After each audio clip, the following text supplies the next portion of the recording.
can be my guiding light. Keep me company in the night. Hello mes chéris, on se retrouve aujourd'hui pour une toute nouvelle vidéo avec Amélie, un modèle milanais. Je rigole, c'est ma petite sœur qui s'est prêtée au jeu aujourd'hui. Elle a accepté de me servir de modèle en me prêtant ses jolis yeux verts. Comment tu te trouves Amélie? J'aime beaucoup, à ma mise en valeur, je kiffe, c'est trop beau. On est parti sur un petit maquillage violacé de soirée qui reste frais, qui met en valeur ses jolis yeux. Très simple à réaliser, vous allez voir, toutes les étapes seront décrites. Vous aurez tous les produits dans la description. N'hésitez pas à liker, commenter, vous abonner et surtout à partager partout où vous le pourrez. En espérant que vous aimerez. Un bisou. J'utilise la base Pep & Prim de chez MAC, la Radiance, Natural Radiance, celle qui a des reflets un petit peu jaunes pour apporter de la lumière. Comme toujours, je commence par le centre du visage et j'étire. On passe tout de suite à l'application d'un paint pot comme base. Alors les paint pots c'est chez MAC, c'est juste excellent, c'est le soft ocre. On l'applique uniformément sur la paupière. Vous voyez, je tape pas forcément, je tapote. On va travailler une banane fermée avec cette teinte-là, qui est un petit saumon rosé très naturel. On commence toujours par des teintes très légères, très fraîches et naturelles, puis on fonce. Vous voyez, c'est des mouvements circulaires et je reviens. Donc ça s'appelle la banane fermée.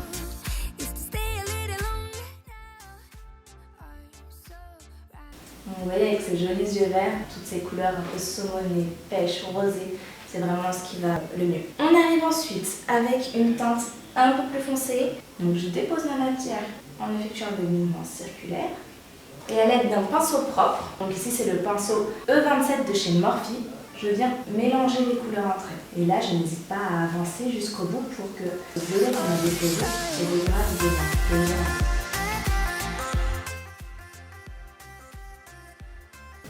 Du coup, c'est du violet que tu m'as appliqué? Tout à fait. C'est ce qui mettra en... Ouais, exactement, ça va mettre en valeur tes yeux. Oui, j'aime beaucoup les couleurs qui... De toute façon, en général, tu es très naturelle dans tes maquillages. Hein. Tu ne fais pas forcément de travail de paupières ou autre. Après, c'est vrai que quand tu veux vraiment faire un beau maquillage, toutes les couleurs un petit peu violacées, même tout ce qui est orangé, ça t'irait super bien. On va maintenant appliquer le paint pot rubenesque de chez MAC. C'est un rosé un petit peu saumoné. Qu'on va appliquer sur les paupières? Ouais, paupières mobiles, tout à fait. Tu vois, à ce niveau-là, on l'applique en tapotant uniquement sur la paupière mobile. Et on va repasser avec ce fard sur notre paint pot rubenesque qu'on a appliqué tout à l'heure. On va utiliser maintenant la palette Rose Gold Edition de chez Huda Beauty et le fard Henna. Toujours avec notre pinceau 217 de chez MAC, on va venir encadrer le fard irisé qu'on a posé. On va aller travailler toujours un instant avec notre pinceau propre.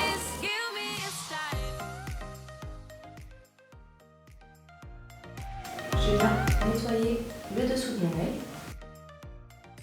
On va utiliser maintenant le fond de teint MAC Studio Fix NC15 mélangé à la petite huile Pep & Prim de chez MAC, l'huile essentielle. C'est quoi cette huile?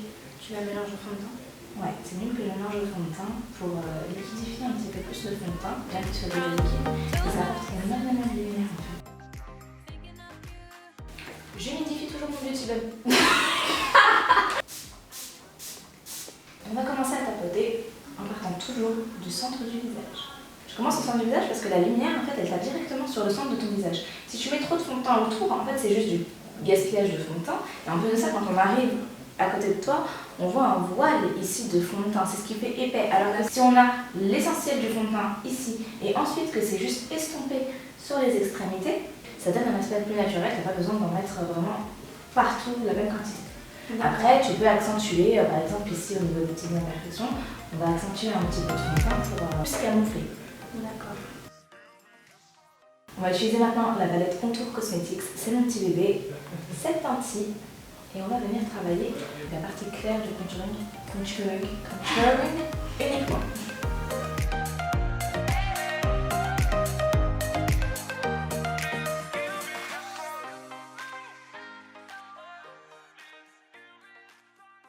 Toujours avec mon Beauty Blender humidifié, je viens tapoter. Donc on va venir mélanger entre les traits qu'on a dessinés et estomper vers le bas en se dégageant un petit peu. C'est là que j'applique en fait cette petite poudre, la Studio Fix de chez MAC, en teinte NC20, à l'aide d'un petit pinceau langue de chat. Alors celui-ci c'est un Lancôme, mais j'ai plus le numéro, il est ancien. Et ensuite je viens tapoter le dessous de l'œil. Et donc ça sert à fixer. Exactement. Donc on va venir repasser cette poudre sur toutes les zones où on a mis l'anti-cerne clair. Donc Amélie me disait qu'elle utilisait de la terracotta sur ces zones-là pour fixer son anti-cerne. Non, les filles, surtout pas. Il faut utiliser une poudre bien plus claire. C'est pour ça que tout le monde me disait que c'était super orange. J'aime aussi. On va fixer le tout avec une poudre libre de chez BK. Donc on l'applique vraiment en balayant. Mon pinceau caresse juste la peau. Je n'appuie pas. Je viens juste déposer la poudre pour fixer mon teint. Il est super beau. Le pinceau, c'est un black pinceau poudre mat définition. On n'hésite pas à caresser le visage de notre modèle pour se rendre compte de l'effet velours. On passe maintenant au contouring avec la palette Anastasia Beverly Hills Poudre. Je vais faire un mélange de ces trois poudres foncées pour aller. J'utilise un pinceau biseauté Dior. Je n'ai pas le numéro, il s'est effacé. En tout cas, c'est chez Dior. N'importe quel pinceau biseauté fera l'affaire. Tant que c'est pas un pinceau blush qui sera peut-être un peu trop gros du coup pour faire le contouring. On vient déposer la matière dans les cheveux pour ne pas faire de taches au centre du visage. Et on effectue des mouvements circulaires en appliquant la poudre vraiment au niveau du dessous de l'os ici. Vous remarquerez, je ne suis pas forcément fan du contouring de crème, même si je vous montrerai dans une prochaine vidéo comment on le fait. C'est pas forcément ma tasse de thé. Donc on va préférer un aspect plus naturel avec le contouring de poudre, donc toujours en faisant des mouvements circulaires. Ça m'apprend des choses, surtout que moi j'arrive directement. Je mettais ici direct. Je commençais ici. Quand tu commences ici, tout tu le temps fais des des tâches, taches. ouais, c'est ça. Out on the midnight, the world wants help. T'es belle! Elle est belle, hein? On va utiliser ce fard et un des pinceaux de la marque Jennifer. Ce pinceau n'a malheureusement pas de numéro. On va venir affiner et structurer le nez en restant bien au bord de l'os. Ce pinceau il est super pour effectuer le contouring du nez parce qu'il est très fluffy. Il estompe directement. Ah mais ça affine bien. Donc sachez que plus on remontera en coupant, plus on raccourcira le nez. On va venir travailler les sourcils d'Amélie avec la teinte Accentuated de chez MAC. On commence par coiffer le sourcil et on vient retravailler les contours du sourcil. Et faire partir des poils qui remontent. Donc c'est un travail de poil à poil qui donne un aspect très naturel. These are the days that we won't regret. These are the days that we won't forget. On reprend cette teinte pour venir délimiter le sourcil, pour mélanger les couleurs entre elles. Il faut absolument pas qu'il y ait de démarcation dans votre maquillage.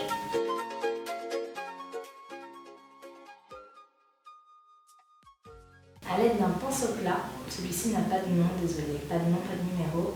On reprend la teinte Henna. On va retravailler le dessous de l'œil en effectuant toujours des petits mouvements circulaires. Ça va servir à quoi? Ça crée une ombre sous tes cils. Ça structure ton regard en fait.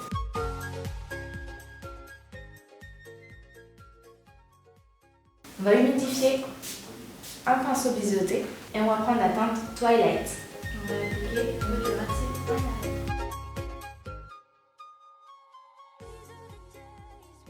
Donc on va utiliser les fossiles Jennifer, référence malicieuse. Vous allez voir, ils sont super. Toujours de la palette Desert Dusk Palette, on va utiliser le fard Oud avec un pinceau biseauté. Et on va venir travailler un trait d'eyeliner très flouté. Vraiment, je caresse juste la peau pour venir ombrer un petit peu cette zone-ci. Et je m'arrête vers le milieu. And these are the days. These are the days we won't forget. On passe au blush Frat Boy de chez The Balm. On va l'appliquer vraiment en balayant et toujours en mouvement circulaire.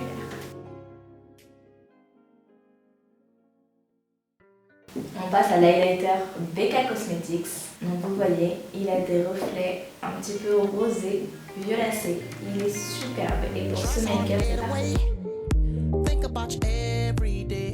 Try so hard to live without, but no, no mas. Sunshine. On passe un petit peu au-dessus du sourcil. Vous voyez, c'est très léger. Au niveau du geste, vraiment, je balaye. Une pointe au bout du nez, l'highlighter et une pointe entre les deux yeux. Que l'on va venir relier grâce au pinceau à la Fire I cannot contain. Our love is like a heat wave. On passe aux lèvres avec le crayon Huda Beauty en teinte Vénus. Donc je commence par le cœur des lèvres, le dessous de la lèvre, et je viens relier les points. Donc vraiment on restructure juste la lèvre. On ajoute à ça le rouge à lèvres Sugar Mama de chez Huda Beauty.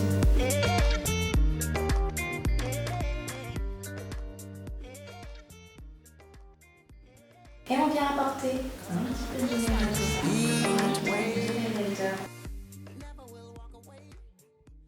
Pour la touche finale de notre make-up, on va ajouter le 3D Lavender qui va ajouter une intensité incroyable à notre maquillage. On va appliquer au centre de notre maquillage un point Just love how you ricochet. Won't stop till you're satisfied. Cause when we're together, your love is controlling my brain. Like plunging inside of that fire I cannot contain.